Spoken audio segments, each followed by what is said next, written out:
Baik, sebelum saya ke narasumber saya, kita lihat dulu ini alutsista Indonesia asal Rusia. Ya, memang kita banyak membeli alutsista dari Rusia, mulai dari Mi-35P, Mi-17V. Nah, ini kita sudah lakukan, tapi ternyata perang Rusia-Ukraina terjadi, bahkan Sukhoi Su-27. Ini alutsista canggih, kita beli, kita bekerja sama dengan Rusia, dengan perjanjian yang sudah kita rancang sedemikian rupa pemirsa. Yang jadi pertanyaan, apakah ini akan nanti mengganggu hubungan antara Indonesia dan Rusia? Mengingat kita sudah mengambil sikap dengan resolusi PBB. Tapi mungkin saya mau tanya dulu kepada Mas Arya. Kalau dari Mas Arya untuk memberikan komentar, sikap Indonesia pas atau mungkin kurang tegas sedikit, atau mungkin salah seharusnya abstain, atau seperti apa melihat posisi Indonesia ini di tengah-tengah, dengan Ukraina berhubungan, dengan Rusia berhubungan, tapi jangan ngekor Amerika juga, bagaimana? Kalau ngekor menurut saya enggak ya. Jadi politik luar negeri Indonesia itu yang bebas aktif sudah ada dalam jiwa persetujuan kemarin. Jadi sikap itu masuk dalam kategori otonomi strategis. Maksudnya begini. Jadi pastikan pemerintah Indonesia itu first thing first. Jadi dia akan berpikir pertama tadi seperti yang disampaikan Pak Farhan, evakuasi WNI yang ada di Ukraina. Dan terkait penyelamatan situasi Ukraina, pasti masuknya ke tema-tema aspek kemanusiaan. Indonesia tidak akan masuk ke tema misalnya gelar kekuatan militer. Itu kan hard approach banget. Terus kemudian pengembangan narasi-narasi resolusi konflik.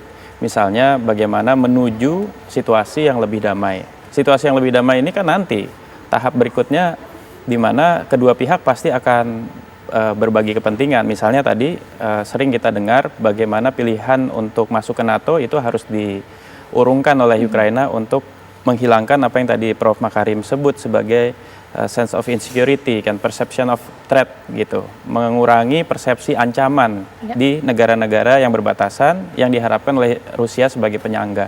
Jadi saya mengistilahkannya otonomi strategis. Jadi sudah otonom. Kita juga masuk ke aspek yang sangat spesifik sebenarnya di resolusi kemarin, aspek kemanusiaan. Sama dengan negara-negara yang sebenarnya punya tanggung jawab lebih besar dari kita. Karena kita kan negara yang tidak terdampak langsung, indirect impact dari situasi konflik ini.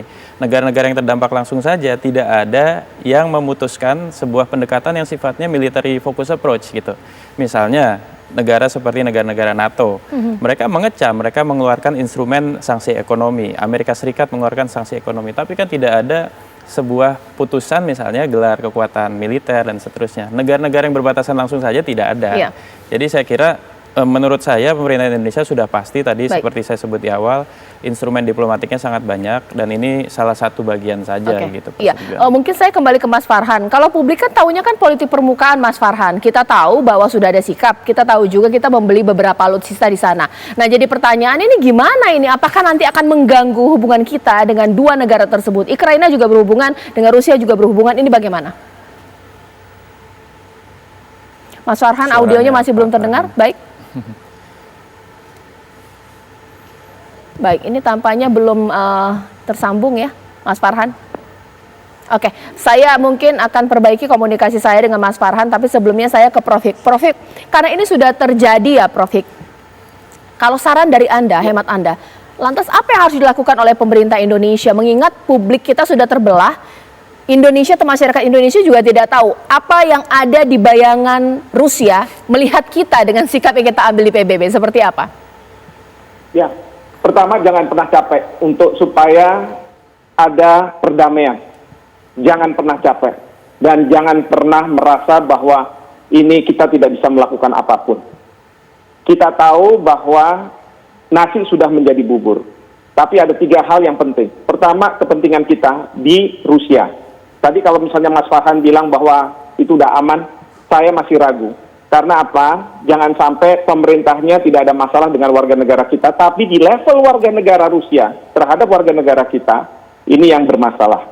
Saya nggak mau kalau misalnya, ingat saya pada waktu Amerika masuk ke Afghanistan, itu masyarakat kita, ada yang bilang sweeping orang-orang Amerika. Jangan sampai itu terjadi, dan kita harus pastikan itu tidak terjadi. Yang kedua, kita tidak perlu lagi ikut apa yang diinginkan oleh Amerika Serikat. Jangan kita melakukan embargo ekonomi, sanksi ekonomi. Karena sekarang kita lihat, Jerman ikut-ikut Amerika Serikat, sekarang rakyat Jerman yang harus menanggung. Karena mereka harus membeli gas minyak yang lebih mahal daripada sebelumnya. Jadi jangan kita terjebak dengan janji manis dari Amerika Serikat. Amerika Serikat, kalau misalnya mereka seolah-olah punya high moral, bilang bahwa ini salah, itu tidak boleh. Tapi apa yang mereka lakukan? Saddam Hussein dia kejar. Noriega dia ambil begitu saja. Rezim dari Afghanistan dia tumbangkan untuk diganti supaya rezim itu berpihak pada dia. Apa bedanya dengan Rusia kalau misalnya seperti itu? Lalu kalau misalnya Rusia yang melakukan itu, dia anggap bahwa ini suatu pelanggaran hukum internasional. Stop itu. Tidak boleh lagi ada seperti itu. Dan yang ketiga adalah sekarang kita harus mengupayakan bagaimana kita bisa kontak dengan pihak Rusia, walaupun Rusia akan bilang, aneh juga ya kamu mau kontak sama saya, tapi kamu mengutuk saya. Karena isi resolusinya itu kata-katanya adalah deplore. Memang sedikit lebih rendah ketika resolusi yang sama dibawa oleh Amerika Serikat ke Dewan Keamanan PBB. Tapi kan sudah mengutuk juga, menyayangkan. Kok kamu datang-datang ke saya? Nggak salah kamu ini. Itu yang saya nggak habis pikir, cara berpikir kita itu kayak begitu. Jadi kalau mahasiswa saya buat tesis kayak begitu, langsung nggak lulus. Baik, Mas Farhan, ditanggapi lah, ini saya pikir sudah kompleks. Yakin bahwa nggak ada apa-apa setelah sikap Indonesia. Ini seperti apalah? Apalagi kita ini banyak membeli alutsista di sana, seperti apa? Kalau masalah alutsista sejak 2014 ketika Crimea diambil alih, maka kita sudah diancam oleh Amerika apabila kita melanjutkan pembelian alutsista dari Rusia, maka kita akan mendapatkan sanksi yang sangat keras dari Amerika Serikat. Itu sebabnya Su-35 batal. Walaupun sampai bulan Juli, kalau nggak salah nih ya, sampai bulan Juli 2020 kita masih membuka pembicaraan tersebut. Sampai hari ini, Su-27 dan Su-30 kita sudah memasuki lacam yang mungkin tidak akan bisa terbang lagi karena pengiriman dan juga pembelian suku cadang sudah tidak memungkinkan. Karena kalau kita beli, maka sanksi Amerika pasti akan turun. Sekarang tersisa yang strategis itu adalah 11 helikopter Mi-17 dan 5 helikopter Mi-35. Nah, kalau itu kontraknya masih panjang, jadi nggak bisa diapa-apain. Beli baru lagi, tidak mungkin.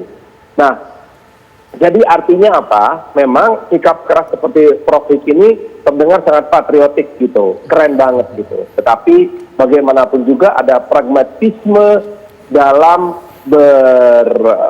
berdiplomasi sedemikian rupa sehingga kita harus menjaga berbagai macam kemungkinan. Oh ya, satu lagi yang mesti ingat, Rusia ini adalah salah satu importir terbesar minyak kelapa sawit kita. Jadi itu sebabnya kita memang betul-betul sangat menjaga keseimbangan ini. Baik. Sistem keuangan kita dikuasai oleh Amerika, tapi juga perdagangan kita dengan Rusia nggak kaleng-kaleng. Baik. Terakhir mungkin saya ke Prof.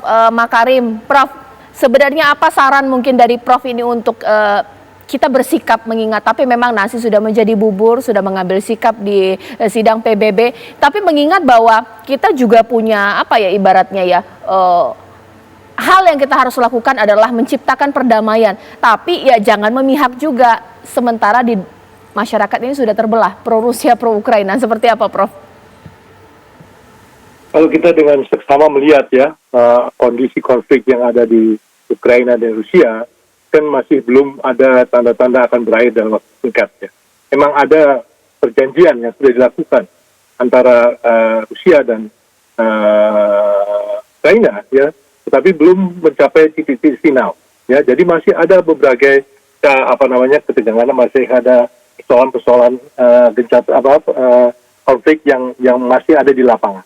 Oleh karena itu, sekarang yang bisa dilakukan kan adalah bahwa kalau Indonesia bisa menunjukkan bahwa Indonesia adalah sebagai negara yang sesuai dengan konstitusi daripada 1945 itu, menunjukkan perdamaian dunia dan perdamaian internasional secara sungguh-sungguh, maka kita bisa melakukan ya inisiatif-inisiatif ya yang kita itu bisa lakukan, misalnya saja sebagai negara yang menjadi ketua G20 ya, di mana Soviet atau Rusia itu juga menjadi anggota dari G20, itu kita bisa melakukan pendekatan-pendekatan yang mengarah kepada bagaimana menghentikan ya persenjataan yang konflik tadi itu dan beralih pada perundingan. Ya, dengan di dalam perundingan tadi kita bisa mendorong pihak-pihak mereka untuk saling mengemong, saling memberikan dan saling mendapatkan dari sikap-sikap negara-negara yang bertikai tadi itu. Ya, nah setelah itu kita bisa mendorong juga agar supaya ada masalah-masalah mengenai korban-korban itu bisa diselesaikan dengan cepat.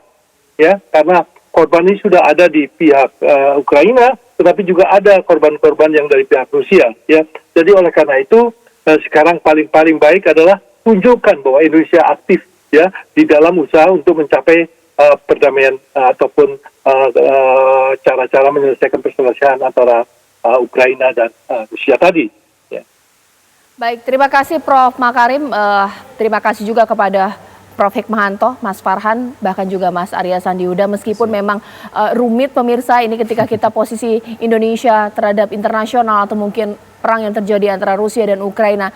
Mudah-mudahan ini bisa menyederhanakan logika Anda melihat, ya ini pro dan kontra, setuju dan tidak setuju. Kemudian dari narasumber saya melihat dari sikap Indonesia terhadap resolusi PBB yang sudah kita putuskan pemirsa. 141 kita termasuk negara setuju dengan resolusi PBB. Kita tunggu bagaimana kemudian sikap dan respon dari pemerintah Indonesia mengingat memang publik saat ini terbelah pro Rusia, pro Ukraina. Terima kasih Bapak-Bapak.